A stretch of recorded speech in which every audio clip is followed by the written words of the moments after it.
preparation wise is to the first target that you should have is to stabilize a base score.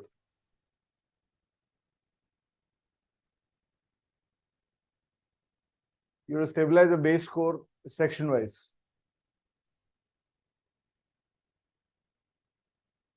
On each of the three sections. So which means basically that you should have a base score in quants, in verbal RC, and in DILR. What is my worst case score in all the three areas? If I have a bad day, what should I be able to score in this, and in this? तो वो bottom line बनाना जरूरी हो जाता है इस point पे, and you would have typically expected कि by now you would have taken at least 8 to 10 full tests and maybe around 4 or 5 at least sectional tests on each. You broadly know कि मेरा quants, verbal और RC और DILR में base score क्या है. So once your base score gets defined on each of the sections, your worst case performance gets defined, right? So let's say somebody is let's say somebody has a base score of 10 to 15 in quants. कि 4-5 question तो बन ही जाते हैं मेरे, or maybe 1 or 2 errors I make. I am able to attempt 7 questions, etc. Let's say a base score of around 10 in DILR, and verbal RC में let's say a base score of 20. If this is somebody's base scores, so then once you realize your base scores, you also have to try to see from your base scores what are your scores, what are your good day scores. So you will get a range. So if quants is 10 to 15 on the base level, maybe on a good day you might be able to score 20. This kind of number. DILR mein base level is 10. On a good day you are scoring 20. And in verbal, if your base score is 20, on a good day score maybe you're scoring 28 to 30. So what happens once this gets defined? You get a worst case performance for yourself as 40-45, and a best case performance for yourself as 68-70. Right? So once these numbers get stabilized, you then start. So normally what will happen is if these two measurements are correct, your net scores in your mocks will vary between this only. It will be somewhere around 50, 55, 60 kind of number. So then the challenge becomes, okay, now what about my mock scores are coming out? How do I improve it? Right? So then you analyze the quants, you analyze the DILR, you analyze the verbal and reading comprehension.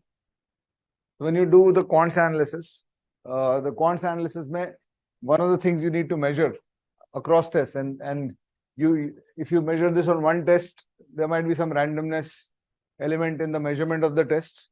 कि मेरे को कितने questions आते हैं, but if you measure it over 5, 7, 10 tests, after 5, 7, 10 tests, you can measure your knowledge element in the quant section.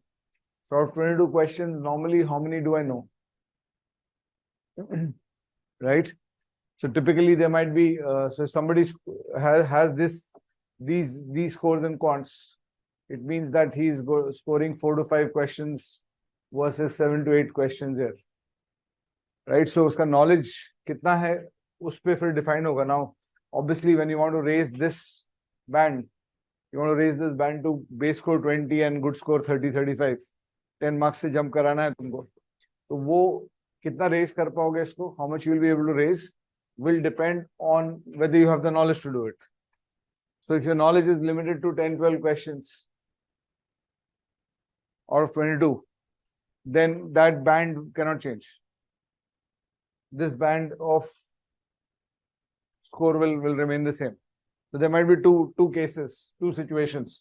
If you have a band of 10, 15 versus 20, if this is your band, there might be two cases. You have a knowledge of 10 to 12 questions, in which case why you are not able to change this band is because of the knowledge. The knowledge restriction hai.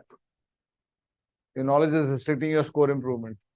So obviously then you need to, the solution to this is what should I do to my knowledge so that I start knowing 15, 16 questions. The moment you know 15, 16 questions out of 22, this will automatically change. Automatically change कर जाएगा। तो तुमको फिर ये करने के लिए तुमको देखना पड़ेगा कि कौन कौन से चैप्टर्स में, कौन कौन से ब्लॉक्स में चैप्टर एनालिसिस, ब्लॉक एनालिसिस करना पड़ेगा कि किस चैप्टर्स में प्रॉब्लम सॉल्विंग डेफिशिएंसी है। I have not been exposed to enough questions. I see a lot of new questions. So what will happen is, again, in your mocks, you will come across two kinds of questions that you can't do. One is questions jahan pe, when I can't do a question, it's a question which I have not seen at all. And when I can't do a question, it's a question which I've seen, something similar I've seen, but I'm not able to execute in the exam. So if I'm seeing a lot of this in a chapter or a block, it means that there's a lot of problem solving deficiency there. अगर किसी block या chapter में से बहुत ये आ रहा है कि मेरे को ऐसे क्वेश्चंस दिख रहे हैं जो मैं कभी देखा नहीं हूँ, so it clearly means that I've got a problem solving deficiency in that block. So the solution to that is the solution on the block level is 250 questions. The solution on the chapter level is 80 to 100 questions. The solution on a sub-concept level is 25 to 50 questions. So if this is happening on a block, उस block के 250-300 question उठा के solve कर लो. It'll take you 4 days, 5 days, 7 days, और ये problem solve हो जाएगा. अगर if this is happening on a chapter, उस चैप्टर के 80 से 100 क्वेश्चन उठा के सॉल्व कर लो, ये प्रॉब्लम सॉल्व हो जाएगा. If it's happening on a सब कॉन्सेप्ट ऑफ अ चैप्टर, उस सब कॉन्सेप्ट में 20-25 क्वेश्चन उठा के सॉल्व कर लो, वो इश्यू सॉल्व हो जाएगा.